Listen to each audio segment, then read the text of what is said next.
Hello, everybody. This is Professor Ma, and these sections are integration by parts.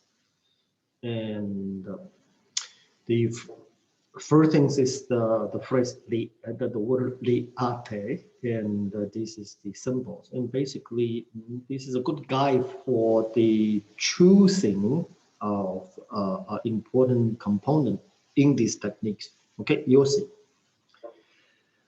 The basically two techniques of integration. One of them we went through already, and that's integration by substitutions, and that came out of the chain rule. Okay, because the chain, really there are only two rules that when we take derivative kind of have very special.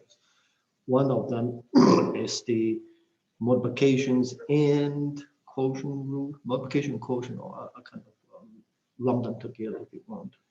We could do that. And the other one is the chain rule. And the integration by substitution is how do we get from the result of the chain rule back to its original, its antiderivative. Okay. And now we're going to do and see how we're going to use the product rule to reverse to get a result sort of come out of the product rule or involve product rule and get it back to the original antiderivatives. Okay, and so simply put, and so we have the product rule says the derivative of u v prime is u prime v plus u v prime.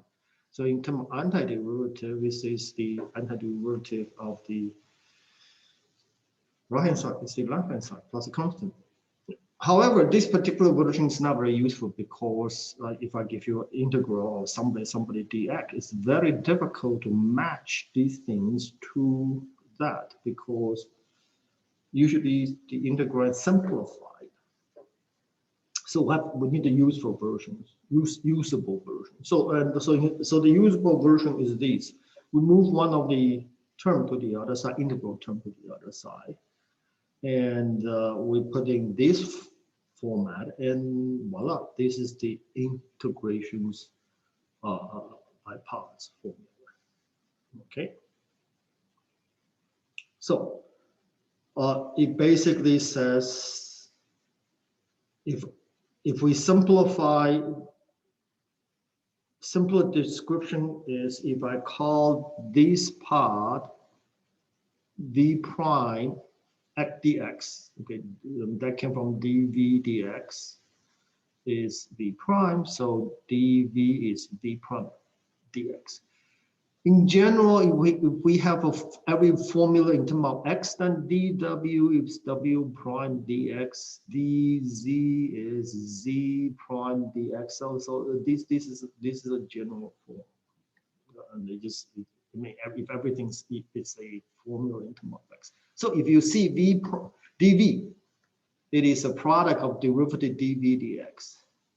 If you see du, is the derivative of u prime times dx. Just for the sake of symbols, what du and dv is defined to be in terms of symbols. Okay, so dv is v prime dx, du is u prime dx, dw is w prime dx, and so on. Yeah, it's useful too for the algebra. Okay, and then basically, and how we use this formula is we match the problems we have on hand to this or these, whichever versions you use. And we match the integral problem on hand, and then we recover what on the right hand side. We're going to convert it into the right hand side, okay, and recover the components down the right hand side that we don't know what it is, but they can be easy. Here's an example. Okay, so I'm going to break this into two parts. I'm going to match these formulas dx in some kind of formula times dv. Okay, so in other words, I'm going to break this into two parts. One part is called u, and the other part is going to be called dv. Okay.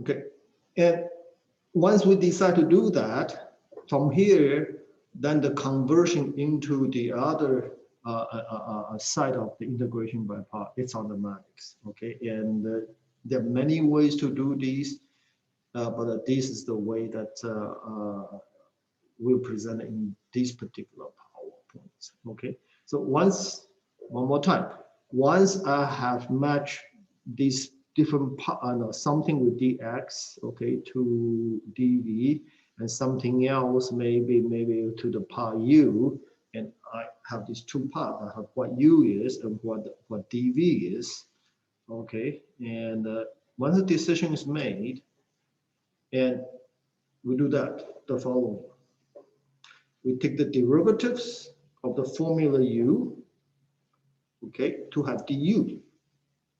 And we take the antiderivative of dv. Remember, dv is v prime dx. So the integrator, I can recover what v is, okay? So v is going to be the integral of e to the x, if you like, and that's going to be e to the x. And this is the other missing components which will be needed in the conversions into the right-hand side. Okay. And now we're going to write it, the problem we have in here, into the right-hand side and match what the u is, and it goes in the following manner in the setup. We go from here, this times that, u times v, subtracts the integral v du. Okay. So v du is integral of e to the x dx.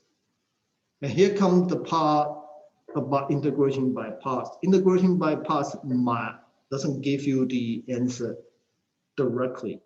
It converts the problem into a known components and with another component subtracting another component, which is an integral, a different integral.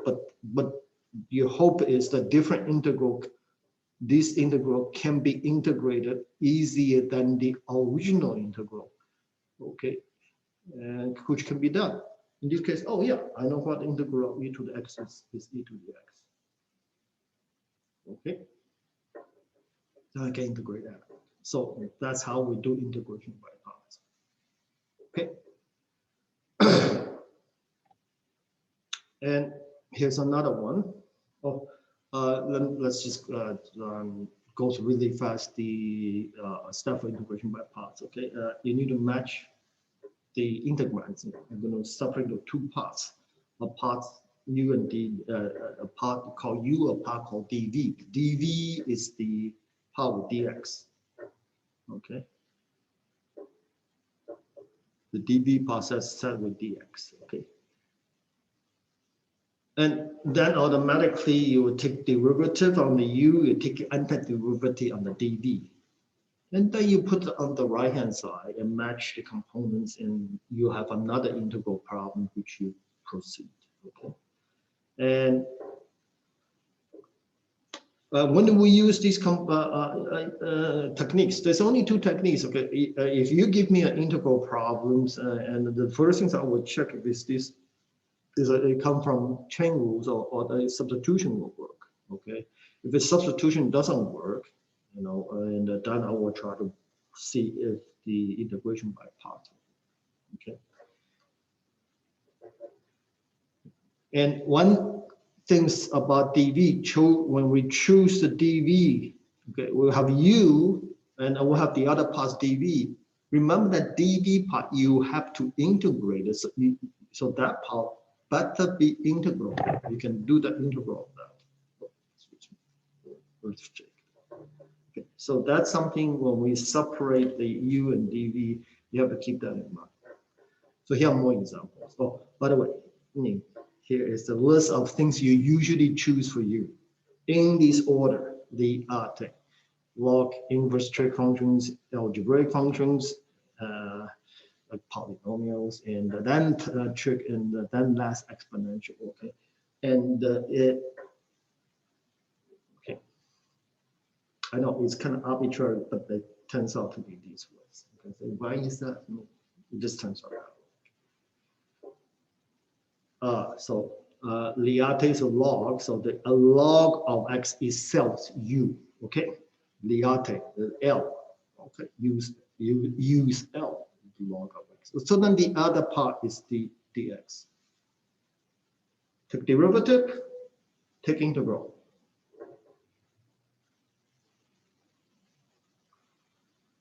Okay, rewrite original in terms of diagonal, multiply, subtract, integral, multiply. Then proceed. Clean up the integral problem. Now you have a brand new integral problem, and deal with that one, and clean it up and do whatever you do. Then hopefully it comes out. Here's another one.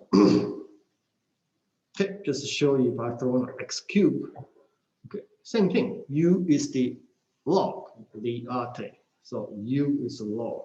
Okay, and it says all the other x cubed and stuff is with the dx, right? Okay, derivative, antiderivative. Right into the diagonal, multiply with the product, subtracting the integral of the product, if you like. Okay, then clean up the integral, then deal with the integral problems over here, and clean up whatever you have. You know, maybe it's complicated. Have use substitution or do something else. Okay. But it just gives you another options of integral problem. Okay, and usually you know your choice of the u is incorrect. Okay, nobody says what choice of u, that was a list of suggestions with Liate, but maybe it's not correct. But how do you know it's not correct? Usually you know it's not correct when you write into the other integral. This integral compared to the original problem, this is worse. It's longer, messier, then probably then the choice is not good. Okay, it's not incorrect. It just gives you a messier problems. Okay. Leads you to a lot more unpleasant, path. Okay, if you like. Put that way. But on the other hand, sometimes they're very useful. Okay, to see patterns. So keep focused. Sometimes we have to do more than once. So if I have x squared over here, remember the ate. So the r's, the algebraic part now comes out first. R's algebraic. The e, the exponential, is usually so last. Okay. So use the x squared to the derivatives. Then take the antiderivative of e to the x. So you get that part. And you can see now why is e usually is the last as u, because e is easy to integrate. So you usually put e to the x with a v, dv. So you put it into the integration by parts. Notice this somewhat nicer than the original problem. Why? Original problem have a square. Now I don't have a square. Now it's first power, which is nicer. It doesn't give you the answer, but it's still nicer. So how do I do antiderivative of x e to the x dx? Do the substitution method one more time, and now this time u is the x. Okay. Do it again, and I won't go this page and show you what it comes out. Okay. For those people who probably saw this problem, they say, oh, x squared, I have to do it twice. Then if I start with x to the third, yes, I will do it 3 times, etc., etc. Okay. And there is a pattern for these, but we'll talk about it a little bit later. And another version of thing which you have to do the integration by parts twice. to get the answer is this, especially with sines and cosines, these versions of it. It's yeah, I mean, it's a relationship between sines and cosines. Okay, what? Because you look at the sines, cosine, you look at cosine, sine, and kind of cycles itself. So the Arte trick before exponentials, use the sine of x and dvc to the x. So derivative one side, integrate on the other side, convert it into the other integral. Okay, and well, gee, derivative sines, cosine. So now I have an integral of a cosine problem. I mean, our original sine, and for those people say, wait a minute, isn't that same type of problems? Yes, but notice that let's do it one more time on the cosine. Okay, u now is cosine, dv is e to the x dx, and take the derivative, take the integral, and write a cosine into the integration by parts. Okay, and we know that the original problem pops out. Okay, when that happened, okay, we put that part back into the substitution into the integral. Okay, and usually in algebra, usually that part pops out. Either you cancel with the other side, which makes no sense, or actually give us the answer. What? Because if we move the negative, notice we get a negative integral on this side. Meaning if I move to the other side, it's a plus. I get 2 copies of this integral, which is the part that, or the known parts that we have already taken out and divided by 2. Okay, I got the answer. So this is a special type of I think it only works in sine, because you have to cycle once and come back to itself, the original problem. And the only real derivative between, you can do this between sine and cosine. Okay, that's it. Remember Viate.